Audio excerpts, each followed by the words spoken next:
Welcome to today's deep dive.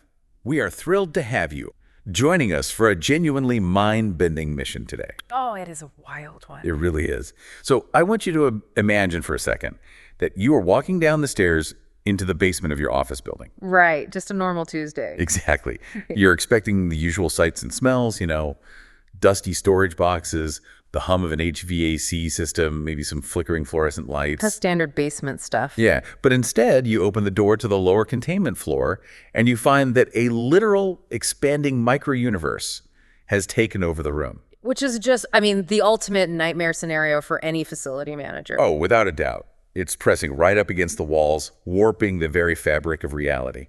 And the only thing standing between this anomaly and the total destruction of your workplace are the facility's secondary security doors. You're dealing with a localized cosmic event that is actively trying to claim physical space inside a terrestrial building.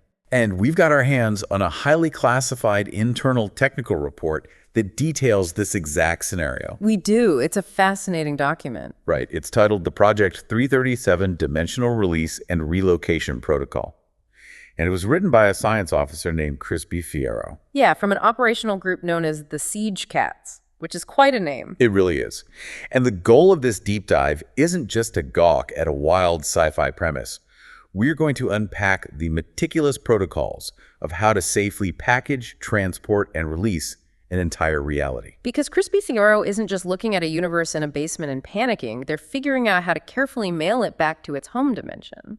Yeah, and the stakes here are, well, they're astronomical. Absolutely. You really have to view this through the lens of a live containment report. Chrispy notes right at the beginning that the micro-universe has already expanded outward from its original secure area. Right, it's not contained anymore. Exactly. It's now occupying the entirety of that lower containment floor. The reinforced walls, the floor, the ceiling, and those secondary doors are holding back a cosmic expansion front. And barely holding it, based on the data. The report mentions significant structural distortion. Yeah, the boundary hasn't propagated into the upper facility yet. And honestly, that is the sole reason this relocation operation is even physically possible. Because if it breached the upper levels, if those secondary doors fail, the situation stops being a localized containment transfer and immediately cascades into a facility-wide dimensional failure. Okay, let's unpack this. Because before we can even begin to solve the logistical problem of a universe trapped in a basement, we have to understand exactly how it is behaving. Right, the physics of the breach. Exactly, because this thing didn't just, detach from the multiverse and drop into the room like a spilled cup of coffee. No. Chrispy's working model describes this as a brain interface failure. A brain interface failure. Yeah. In cosmology, you can think of a brain, which is short for membrane, as the multidimensional surface that our entire reality sits on. Okay, so like the floor of the universe. Sort of, yeah. And this anomaly somehow punctured that membrane and is now spilling its own spatial dimensions into the facility's basement. Wow. And it's maintaining its structure through a highly volatile mix of physics. The report highlights 3 specific mechanisms, which are gravitational self-coherence, quantum pressure imbalance, and resonance coupling. Okay, if you are listening to this and wondering how a whole universe doesn't just instantly evaporate or crush the building, those 3 terms are the key. They absolutely are. I want to break them down because they show just how precarious this is. So gravitational self-coherence. That just means this micro-universe has its own internal gravity holding its shape together, right? Exactly. It's a self-contained gravitational system. And then quantum pressure imbalance means the energy inside it is actively pushing outward against the physical air pressure and matter of our room. Right. It's inflating, pushing against our physics. And the third mechanism, resonance coupling, is arguably the most dangerous part of this whole thing. Oh, by far. The anomaly is essentially harmonizing with the local space-time frame of the basement. It's vibrating at the same frequency. Yeah, a frequency that allows it to hook its physical presence into the dimensions of the room, which prevents it from just slipping back out the way it came. And this leads to a crucial distinction Chrispy makes, which completely changes the game. The boundary issue. Yes. The universe is not just sitting in the middle of the room. It is using the room as its own boundary surface. Which is a terrifying concept when you think about it. Right. To help visualize this, imagine you have a small cardboard box. If you spill a puddle of water inside it, the water just sits at the bottom. You can just mop it up easily. Exactly, because it's separate from the box. But this anomaly is more like taking a balloon, putting it inside the box, and blowing it up until the rubber of the balloon is perfectly, tightly pressed against every single millimeter of those cardboard walls. The tension in that analogy perfectly illustrates why this distinction matters so much for the containment team. Because you can't just pop it. No, you really can't. A standard protocol for a breach is usually to just close the door, right? You seal the opening and isolate the threat. But the microuniverse has formed a stable, entirely incompatible expansion profile that is pressed flush against our dimension. Exactly. The balloon is fused to the cardboard. So it's totally wedged in place. Yeah, the expansion has essentially locked itself into the local physics. It's not fully anchored in our reality, but it's no longer separated from it either. Which means brute force is a terrible idea. The worst idea. If you try to use brute force to close the door, if you just try to crush it or pinch off the fracture, the sheer physical stress could cause the interface to collapse inward. Meaning the resonance coupling works against you. Doing that wouldn't just pop the balloon, it would pull the surrounding matter, the energy, and the fundamental causal structure of the facility itself right into the fracture. You'd be sucking the cardboard box, the basement, and everyone standing near it straight into the void. Here's where it gets really interesting. Because the anomaly is physically fused to our dimension, brute force is mechanically suicidal. But Chrispy makes it abundantly clear that brute force is also ethically unacceptable. Yes, this completely shifts the tone of the report. It goes from a cold, tactical containment manual into something profoundly philosophical. It really does. Yeah. Chrispy issues a strict mandate. It says, I do not recommend attempting to crush, vent, burn, or collapse the anomaly inside the lower level. And that mandate forces the team to confront what might actually be inside this anomaly. Right, because we just don't know. Chrispy operates on the principle that they do not know what exists within the boundary of this micro-universe. It might contain highly organized matter. It could harbor entirely different energy systems or physical laws that we don't even have the math to understand. It might even contain complex intelligence or life forms. Yeah, if you are listening and thinking, wait, there could be people in there. That is exactly the gravity of the situation. It's a massive ethical burden. The assumption Chrispy forces the entire operation to adopt is that this micro-universe is a reality-bearing system. And until proven otherwise, with absolute certainty, it must be preserved. Destruction is unequivocally off the table. The new mandated goal is containment, relocation, release, and closure. The philosophical weight of that decision is staggering. If this micro-universe behaves like a living, inhabited system, the operation officially stops being the relocation of a physical anomaly. It becomes something else entirely. Chrispy actually reclassifies the entire endeavor as a rescue. Think about the responsibility of that. You might literally be holding an entire civilization in your basement, whole galaxies, unknown planets, entire histories, just pressing up against your secondary security doors. And the instinct in a terrifying crisis like this is usually panic, annihilate the threat before it annihilates you. Right, nuke it from orbit. Exactly. But Chrispy looks at a cosmic bomb that could wipe out the facility, and instead sees a hostage that needs saving.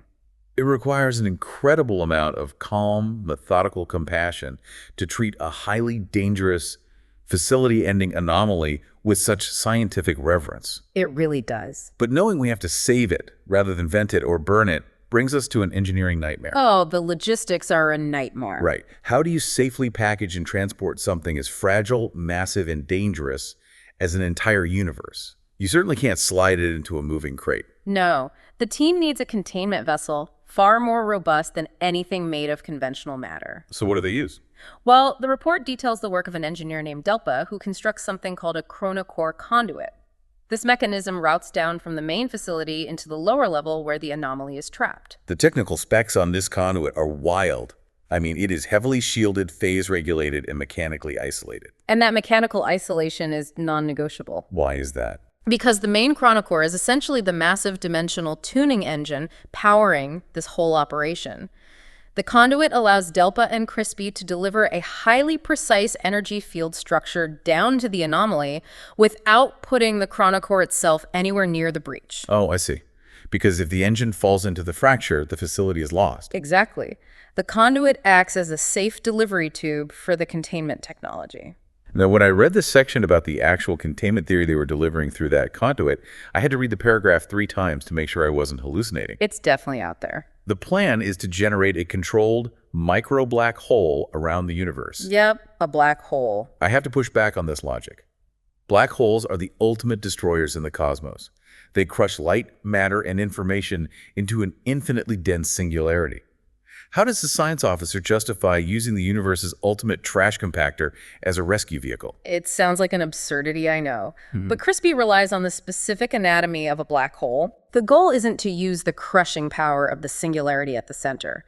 The goal is to utilize the event horizon. The event horizon. Yeah, that spherical boundary around the black hole where gravity is so strong that nothing can escape. Chrispy wants to generate a stable event boundary. So to use an analogy, they're taking the universe's most destructive force and using its outer layer as delicate bubble wrap. That's a great way to put it. They are basically using the event horizon as a perfectly shaped, impenetrable Tupperware container to hold a fragile reality. The Tupperware analogy works beautifully because of the strict mathematical parameters required to mold it. You cannot just drop any generic black hole onto a dimensional anomaly. Right, you can't just buy it off the shelf. No. Chrispy and Delpa have to calculate the exact mass, spin, charge, and formation envelope of the singularity before generating it. The balance is terrifyingly delicate. Think about the variables they are playing with. If the singularity they generate through the conduit is too weak, the gravity fails to capture the expansion boundary. And the micro-universe simply ignores it, Yeah. bursts through, and continues consuming the lower level. Exactly. But if they dial it up too high, What happens then? if the mass and gravity are too strong, the Tupperware shrinks too fast. It creates unacceptable gravitational stress that instantly crushes the internal system of the micro-universe. So much for the rescue mission. Right, and it potentially pulls down the very facility the team is standing in. And then there is the Hawking loss variance. Oh, right, Hawking radiation. Yeah. Black holes slowly evaporate by leaking energy over time. If their artificial black hole leaks energy unevenly, which is the variance, the Tupperware essentially melts on one side, spilling the universe back into the basement. That sounds incredibly risky. There is also the issue of angular momentum. Yes, the spin. The spin of the black hole has to be completely synchronized with the anomaly, because if the spin is misaligned, the event horizon acts less like a container and more like a buzzsaw, shearing against the brain interface and ripping the fracture wider. Exactly. The singularity has to form perfectly around the anomaly, creating a protective gravitational shell that shields the internal system from our dimension's physics without crushing it. Okay, so let's assume Delpa's conduit works perfectly. Let's assume Chrispy threads this impossible mathematical needle, successfully placing a universe inside a micro black hole Tupperware container without instantly killing everyone. A big assumption, but let's go with it. You now have a containment package, as the report calls it. But you can't just leave a black hole sitting on the lower level. How do you figure out where to send it, and how do you get it out of the building safely? The immediate priority is getting the package out of the contaminated zone. Chrispy heavily cautions against trying to open a new dimensional transfer rift inside the Project 337 zone. Because that lower level is heavily compromised. Very compromised. The membrane of reality down there is already weakened and distorted by the original breach. Opening a new rift in there would be like trying to draw a perfectly straight line on a piece of paper while someone is actively crumpling it up in their hands. That's a perfect visual. That distortion leads to recursive rift formation. Which sounds bad. It is. Tearing new holes inside a space that is already fractured creates a nesting doll of tears that you can never seal. Right. To avoid this, the team has to physically move the black hole containment package to a staging level situated directly below the main chronocore. So they have to haul it upstairs, essentially. Basically, that area provides a clean coordinate volume stable physics, while remaining close enough to the engine to maintain precise dimensional tuning. Moving it makes sense, but the destination is the real mystery. I mean, you don't exactly have a zip code for a displaced dimension. How do you know where to send a lost universe? You don't have a zip code, but Chrispy discovers that the anomaly brings its own return address. Really? How? It is found through a process called resonance matching. The expanding front of the micro-universe produces specific boundary harmonics. These are the physical fingerprints of its expansion. Right. Yes. Chrispy measures the quantum pressure gradients, studies the gravitational lensing profile, and analyzes the repeating phase offsets of the universe's edge. So they look at how it ripples. Exactly. These data points aren't random noise. They represent the fundamental physical laws of the dimension the anomaly originated from. Oh, that's brilliant. By matching those boundary harmonics against the multiverse, the Chronocore can locate an origin-compatible dimensional band. The engine finds a frequency in the multiverse where this specific micro-universe can continue expanding safely without its internal structure collapsing from incompatible physics. That's the plan. So with the package secured, the staging ground prepped, and the destination logged in, the report transitions into the actual execution. Chrispy outlines a hyper-specific 9-step release sequence that reads like a high-wire act. It really is tense. The execution starts with a heavy lift. They power up the conduit, generate the micro black hole, and wrap it around the universe. Just wrapping it up. Yeah. Once containment is visually and mathematically confirmed, ensuring the universe hasn't collapsed on itself, the relocation begins. Chrispy and Delpa carefully move the containment package out of the compromised basement and up into the clean staging level below the Chronocore. And this is where the hardware comes in, and the specific technology Chrispy lists is fascinating. It's very unique. To prepare the transfer pathway, the team positions the Chrome Cat skull dimensional nodes. And I have to pause here. I knew you were going to bring this up. When we talk about high-level reality-bending physics hardware, using chrome skulls shaped like cats is the most bizarre functional aesthetic choice imaginable. Well, it perfectly aligns with the operational group's name, the Siege Cats. That's true. They committed to the branding. They did. But beyond the striking visual of metallic cat skulls humming with dimensional energy, they serve a vital, highly technical purpose. Chrispy uses them for causal triangulation. Now, I understand basic triangulation, but how do you triangulate causality? Think of the nodes like multidimensional cell towers. Just as your smartphone uses signals bouncing off 3 physical towers to pinpoint your exact location on Earth, these chrome cat skulls ping causal energy off each other. Wow. They interact with the fabric of cause and effect to map a hyperstable coordinate pathway through the chaotic space of the multiverse, ensuring the rift opens exactly where it needs to. With the pathway locked by the nodes, the grand finale kicks off. The Chronocore tunes a transfer corridor to that origin-compatible band. They open a controlled rift in the staging area and pass the black hole Tupperware package through it. And once it crosses the threshold, Chrispy releases the micro-universe from the singularity, dropping it safely into its home dimension. then comes the cleanup. The team triggers a controlled boundary cancellation, dissolving the micro black hole so it doesn't cause havoc on the other side. Right, you don't want to leave a black hole lying around. Definitely not. Finally, those Krun Cat Skull dimensional nodes reverse their triangulation to zip the transfer rift shut, permanently sealing the doorway. The original breach in the lower level collapses, the structural distortion fades, and the universe is saved. That is the flawless theoretical sequence. But Chrispy is a realist, and the report closes by heavily documenting the staggering risks involved, even if the math is perfect. There are so many things that could go wrong. We mentioned Hawking loss variance earlier, but there's also Chronocore phase drift. Yes, where the engine's tuning slightly misaligns during the transfer, potentially sending the package to a hostile dimension. The nodes could also suffer desynchronization, scrambling the causal pathway mid-transfer. And perhaps the most violent risk is brain recoil. Brain recoil, what is that? Well, when you forcefully stretch the membrane of reality to push a universe through, closing the rift can cause the space-time fabric to snap back like a severed rubber band. Oh, that sounds catastrophic. It is. It sends shockwaves of destructive energy through the staging level. There's also the ultimate wild card that ties back to the ethical mandate. What if the universe reacts? A huge variable. What if the life forms inside suddenly realize they are being moved and attempt to push back against the event boundary during the transfer? Chrispy actually accounts for this by continually monitoring for signs of internal coherence. If the anomaly behaves like dormant, dead energy, it remains a relocation. But if it actively reacts to the containment? It confirms the rescue mission. The stakes become real. Looking at the sheer scale of the mechanics we've unpacked, from the gravitational self-coherence to the precision of a black hole container, this entire protocol is a masterclass in shifting perspective. It represents the ultimate triumph of intellect over fear. Yeah, completely. Confronted with the terrifying anomaly that threatens their very existence, Chrispy's team refuses to panic. They don't reach for the biggest energetic weapon to incinerate the rift. They don't try to just crush the problem. Instead, they pause. They read the quantum pressure gradients. They listen to the boundary harmonics. They build a safe container, map a route, and meticulously return a lost reality back to its home. It is a stunning reframing of a crisis. So, to recap this wild journey, we started with the terrifying discovery of an expanding universe anchored to the walls of a lower containment floor by resonance coupling. Quite a start. We watched a science officer make the profound ethical decision to treat a threat as a reality-bearing hostage.